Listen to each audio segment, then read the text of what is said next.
दोस्तों, pursuit of Z के episode 11 की शुरुआत ली और यान जेंग के बीच बढ़ते राजनीतिक संघर्ष से होती है। हालात इतने बिगड़ चुके हैं कि झेंग सवाल करते हैं कि क्या वह भविष्य में अपना अलग गुट बनाकर इस अराजकता को और बढ़ाना चाहता है। उसे समझाया जाता है कि एक इंसान को हमेशा दोनों पक्षों के बीच खड़े रहकर फैसला टालते नहीं रहना चाहिए और एक मंत्री को बिना वजह बार बार अपना पक्ष नहीं बदलना चाहिए। इसी बीच झेंग को श्रीमती जाओ के पास दोपहर के खाने के लिए चैंगनिंग वापस बुलाने आती है।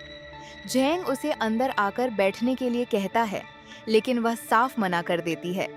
वो कहती है कि वह किसी खलनायक के घर के अंदर नहीं जाएगी। इतना कहकर वह वहां से चली जाती है। इसके बाद कहानी फैन की ब्रेस्ट मीट की दुकान पर पहुंचती है। यहाँ चांगयू की मुलाकात कियान कियान से होती है। कियान कियान चांगयू को देखकर मजाक करती है कि दिन भर इतना मेहनत वाला काम करने के बावजूद वह अभी भी कितनी खूबसूरत लग रही है। वह चांगयू को घर छोड़ने की बात करती है क्योंकि अब अंधेरा हो चुका है, लेकिन चांगयू कहती है कि वह खुद घर चली जाएगी। लेकिन चियान चियान उसे अकेली नहीं जाने देती। उसके बाद चांगयू घर के लौटने के लिए आगे बढ़ती है। इसी दौरान चांगयू पर कुछ लोग हमला कर देते हैं। चियान चियान को अंदर रहने के लिए कहा जाता है और हमलावरों का सामना किया जाता है। तभी एक आवाज चियान चियान का पहचान में आती है। वह कसाई घुओं की आवाज होती है। पूछताछ करने पर कसाई घुओं आखिरकार बताता है कि किसी ने चांगयू को मारने के लिए उन्हें पैसे दिए थे। वह सिर्फ उसे डराने नहीं आया था। उसकी योजना पहले चांगयू को दवा देकर बेहोश करने की थी। इसके बाद वह उसकी मेरिडियंस को नष्ट करना चाहता था और फिर उसे पहाड़ों में बेचने की योजना थी। यह सुनकर यान झेंग का गुस्सा भड़क उठता है। वह घुओं से अपना बदला लेना चाहता है, लेकिन चांगयू उसे रोकती है। वह कहती है कि घुओं को सजा देना अधिकारियों का काम है और यान झेंग को अपने हाथ गंदे नहीं करने चाहिए। लेकिन यान झेंग कहता है कि अगर कोई अपनी किस्मत स्वीकार करके बैठ जाए तो उसे बचाने कौन आएगा। वह घुओं को सजा देने के लिए आगे बढ़ता है। तभी चांगयू उसे रोकते हुए कहती है, यान झेंग, उसे मत मारो। आखिरकार यान झेंग उसकी बात मान लेता है। वह चांगयू को आराम करने के लिए कहता है और भरोसा दिलाता है कि वह घुओं को नहीं मारेगा। चांगयू भी उससे वादा लेती है कि वह आगे किसी मुसीबत में नहीं पड़ेगा।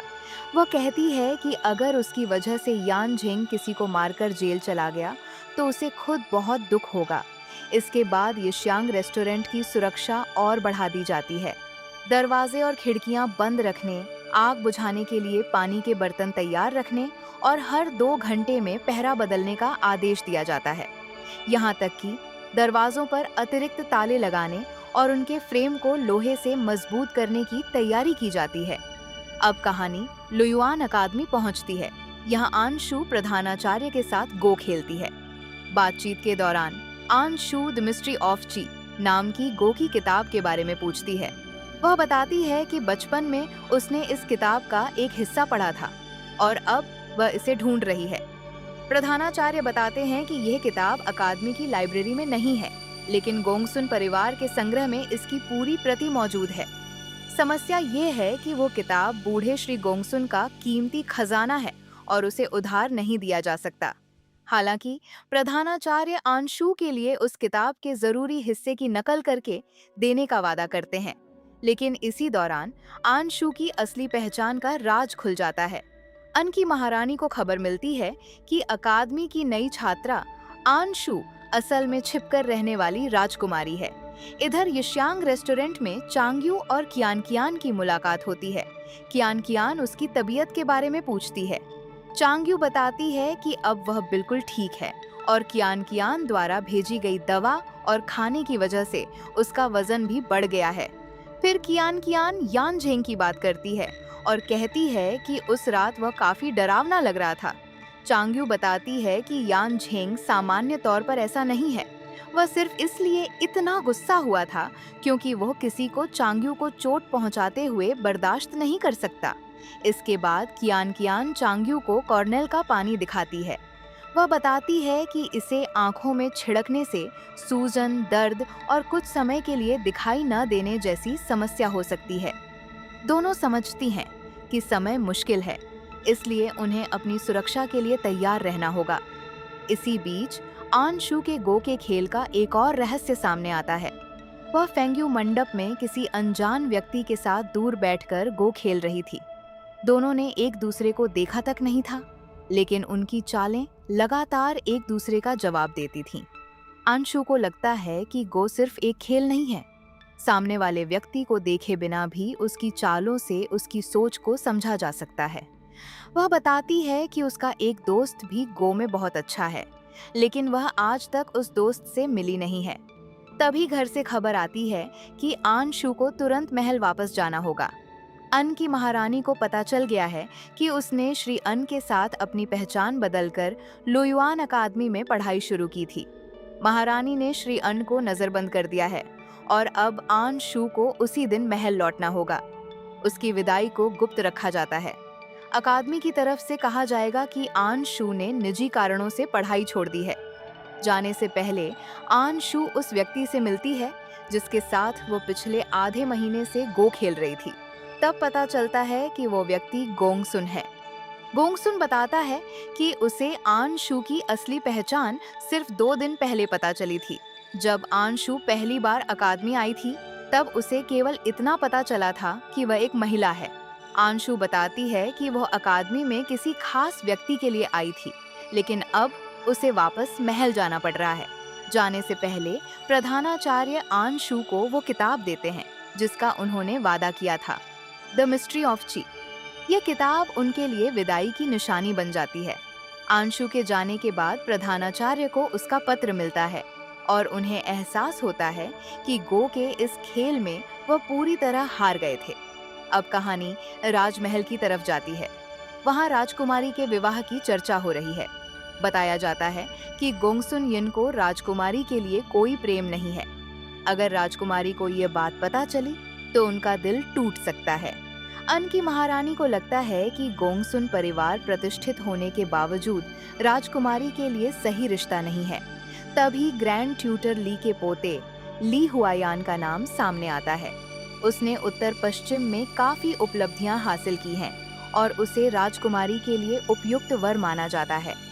3 दिन बाद ली हुआयान को पता चलता है कि उसके दादा उसकी मुलाकात राजकुमारी से करवाना चाहते हैं। उसे लगता है कि उसके दादा अभी भी वेई यान के साथ अपनी राजनीतिक प्रतिद्वंद्विता को लेकर गंभीर हैं और उसे राज परिवार के करीब लाना चाहते हैं। ली हुआयान कहता है कि उसके दादा का आदेश है, इसलिए उसे वापस जाना ही पड़ेगा। वह इस बात से राहत महसूस करता है कि वुआन का मार्क्विस अभी भी जीवित है, क्योंकि उसके अनुसार जब तक वह मौजूद है, उत्तर पश्चिम स्थिर रहेगा। इसी बीच चांगनिंग चांगयू और झेंग को बताती है कि उनका बाज वापस आ गया है। चांगयू उसे देखकर खुश होती है और कहती है कि अब वह उसे पिंजरे में बंद नहीं करेगी, वो आजाद रह सकता है। लेकिन दूसरी तरफ राजनीतिक स्थिति और गंभीर होती जा रही है। झेंग को बताया जाता है कि ली हुआयान सच में लीनान छोड़कर जा चुका है और गोंगसुन की ध्यान भटकाने वाली योजना सफल हो गई है। इसी दौरान यानजो और चोंगझो की सीमा पर डाकू सरकारी सेना के अनाज की गाड़ियों को लगातार लूट रहे हैं। वेईशुआन ने आदेश दिया है कि उन्हें 10 दिनों के अंदर खत्म कर दिया जाए, लेकिन झेंग को शक है कि यह काम साधारण डाकुओं का नहीं है। उसे लगता है कि इसके पीछे प्रिंस चांगशिन का हाथ है और वेईशुआन किसी जाल में फंसने वाला है। इसीलिए वह आदेश देता है कि अनाज से जुड़ी हर नई जानकारी पर लगातार नजर रखी जाए। और अब कहानी पहुंचती है यिश्यांग रेस्टोरेंट। लीनान राइस शॉप के मैनेजर झाओ शून ने दूसरी मंजिल पर एक निजी कमरा बुक किया है। वह राजधानी से आए एक महत्वपूर्ण मेहमान को वहां लेकर आया है। उस मेहमान का नाम है छी मिन। छी मिन राजधानी से आया हुआ चावल व्यापारी है और झाओ शून के साथ व्यापार पर चर्चा करने के लिए लीनान आया है। झाओ शून मैनेजर यू से कहता है कि वह कई वर्षों से लीनान में व्यापार कर रहा है और स्थानीय लोगों तथा व्यापारियों के बीच उसका अच्छा संपर्क है।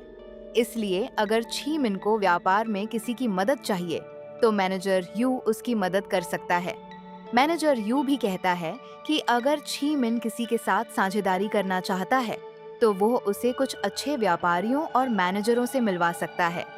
ऊपर से यह मुलाकात एक सामान्य व्यापारिक बातचीत लगती है। लेकिन इसी समय कहानी में राजनीति, सरकारी अनाज और व्यापार तीनों अलग-अलग दिशाओं में आगे बढ़ रहे हैं। और अब सबसे बड़ा सवाल यही है कि राजधानी से आया ये नया व्यापारी छी मिन आखिर लीनान में क्या करने आया है?